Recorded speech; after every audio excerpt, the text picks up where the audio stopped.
खबर रामनगर से है। अवैध मदरसों पर दूसरे दिन भी कार्रवाई जारी है। कई मदरसे और मस्जिदों का औचक निरीक्षण किया गया। प्रशासन ने एक मदरसे के कमरे को सील किया। सीसीटीवी का पासवर्ड न देने पर मदरसा सील किया गया है। बता दें कि पिछले 2 दिन में 3 मदरसों को अब तक सील किया जा चुका है। तो खबर रामनगर से आपको बता दें, जहां प्रशासन की ओर से अवैध मदरसों के खिलाफ कार्रवाई लगातार जारी है और आज इस कार्रवाई का दूसरा दिन और दूसरे दिन भी प्रशासन की टीम यहां मौके पर मौजूद रही। कई मदरसे और मस्जिदों का औचक निरीक्षण किया गया। प्रशासन ने एक मदरसे के कमरे को सील किया। सीसीटीवी का पासवर्ड नहीं देने पर यह कार्रवाई की गई है और पिछले 2 दिनों में अब तक 3 मदरसों को सील किया जा चुका है। तो खबर रामनगर से। देखिए, अभी चल रहा है कार्यक्रम। अभी हम लोग सुबह से 5 मस्जिदें और मदरसे चेक किए हुए हैं और अभी 4 जगह तो कहीं पे कोई शिकायत नहीं प्राप्त हुई। सब जगह खाली पड़े हुए पाए गए हैं। यहाँ पर नूरी मस्जिद के पास में जो एक मदरसा तौर में संचालित होता था, आपके जो प्रबंधक है उनके द्वारा लिख के दिया गया था कि हमने 22 अप्रैल को उसको बंद कर दिया था। उसी क्रम में हमने चेक किया हुआ है। चेक करने के बाद ये पाया गया कि यहाँ पर से अभी भी कुछ सीसीटीवी कैमरा का पासवर्ड से चेक नहीं हो पा रहा है कि अंदर क्या गतिविधियाँ हो रही थी, इसलिए उस कमरे को सील किया जा रहा है। अभी तक 2-3 मदरसे सील किए जा चुके हैं। राष्ट्रपति द्रौपदी मुर्मू 3 दिवसीय उत्तराखंड के दौरे पर हैं, जहां आज उन्होंने दौरे के दूसरे दिन राष्ट्रपति तपोवन और राष्ट्रपति निकेतन के उद्घाटन समारोह में भाग लिया।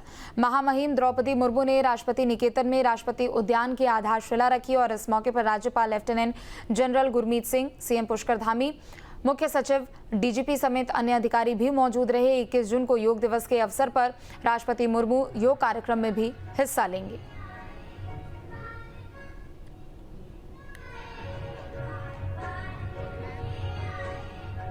महामहिम राष्ट्रपति द्रौपदी मुर्मू के आज 3 कार्यक्रम थे और सुबह सबसे पहले वो NIVH यानी राष्ट्रीय दृष्टिबाधित विकलांग संस्थान, जो एक बहुत पुराना संस्थान है यहाँ, उसमें विकलांग बच्चों के स्पेशल चाइल्ड के बीच गई और वहाँ पर वो एक बच्ची का गाना सुनते हुए थोड़ी भावुक भी हो गई और उन्होंने बहुत इमोशनली अटैचमेंट अपना बच्चों के साथ किया, बच्चों से बातचीत की और उसके बाद उन्होंने राष्ट्रपति आवास परिसर में ही तपोवन नाम से बनाए गए एक पार्क को जनता को समर्पित किया और उसके बाद 4:30 बजे राजभवन में उन्होंने नैनीताल राजभवन को लेकर के एक डाक टिकट भी जारी किया है। कल महामहिम राष्ट्रपति द्रौपदी मुर्मू सुबह 7:30 बजे देहरादून पुलिस लाइन में होने वाले अंतर्राष्ट्रीय योग महोत्सव में बतौर मुख्य अतिथि प्रतिभाग करेंगी और इसी के साथ ही वो वहाँ पर जितने भी लोग मौजूद होंगे उनको एड्रेस भी करेगी और उसके बाद वो दिल्ली के लिए रवाना हो जाएगी। जोली ग्रांट एयरपोर्ट से दिल्ली प्रस्थान का उनका समय तकरीबन 12:15 बजे का है। अपने सहयोगी कैमरामैन सुनील कुमार के साथ न्यूज स्टेट के लिए देहरादून से अजीत सिंह राठी। और सुविधा रुक करते देहरादून का सीएम धामी क्या कुछ कह रहे सुनाते हैं आपको। इंडस्ट्री, एनर्जी, एजुकेशन एवं अन्य जो हमारे डिपार्टमेंट है, अदर्स डिपार्टमेंट के अधिकारियों के साथ आपका विस्तृत एक तरह से कन्वर्सेशन होगा, बातचीत होगी, जिससे आपकी समझ और सहयोग की एक ठोस रूपरेखा, जिसकी आज फाउंडेशन शुरू हुई है, जिसका आज हम प्रारंभ कर रहे हैं, वो एक विस्तृत रूप लेगा। इतना ही मैं आप सबका एक बार फिर से यहाँ आने पर आप सबका स्वागत करते हुए, आप सबका अभिनंदन करते हुए अपनी बात को समाप्त करता हूं। बहुत बहुत धन्यवाद। जय भारत, जय उत्तराखंड। जोरदार तालियां बजती रहें। माननीय मुख्यमंत्री जी के दूरदर्शी सफल नेतृत्व के कारण ही आज का ये पावन दिवस संभव हो पाया है। तो गैरसैंण से मुख्यमंत्री पुष्कर सिंह धामी को सुन रहे थे आप। बता दें कि प्रस्तावित कार्यक्रम में सीएम धामी शामिल हुए और वहां मौजूद सभी लोगों को सीएम धामी ने संबोधित किया।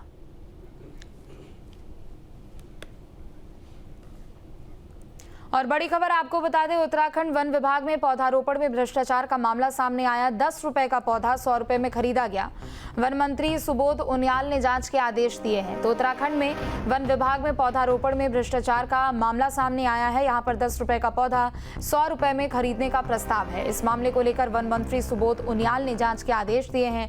देहरादून के झाझरा प्रोजेक्ट में सबसे चौंकाने वाली बात तो यह है कि 18,333 पौधों के लिए 100 रुपए प्रति पौधे की दर से लगभग 18.33 लाख का खर्च दिखाया गया है, जबकि 2020 में कालसी प्रोजेक्ट में यही पौधे 10 रुपए प्रति पौधा की दर से लगाए गए थे। इसका सीधा मतलब है कि एक पौधे को खरीद में 90 रुपए का भ्रष्टाचार होता हुआ नजर आ रहा है।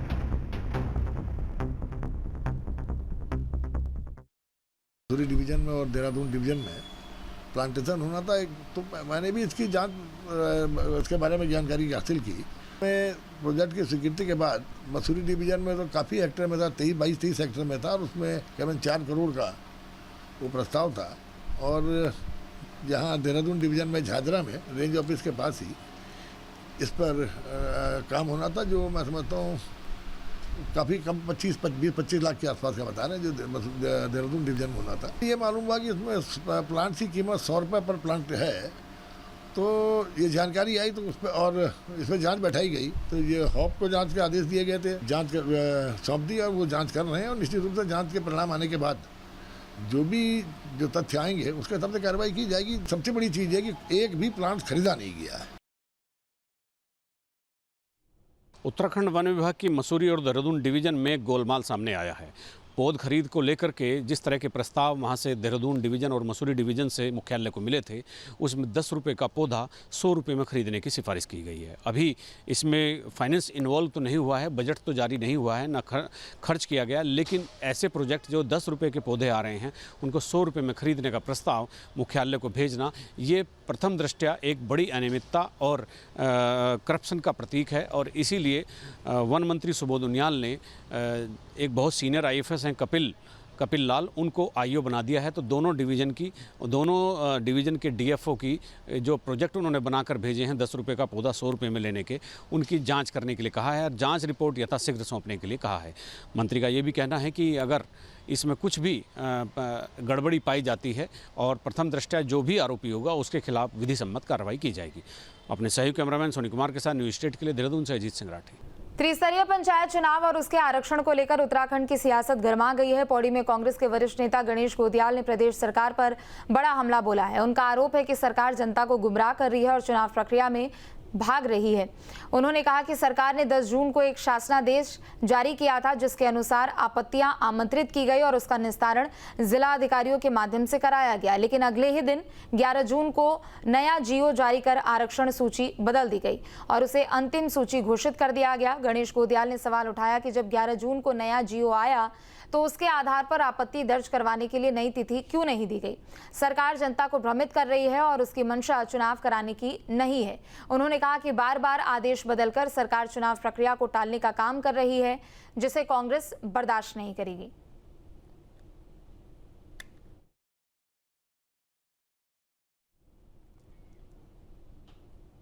तो खबर पौड़ी से आपको बता दें, जहां कांग्रेस की ओर से सरकार को घेरने का काम किया गया है।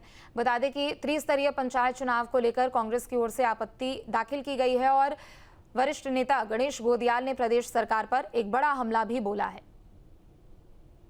जिला प्रशासन ने एक अनंतिम स्थिति जाहिर की, बताई कि भाई ये सीटें हैं जो रिजर्वेशन में इस तरह से आ रही हैं, और उसके बाद लोगों ने आपत्तियां की तो 40% सीटें जो है बदल गई।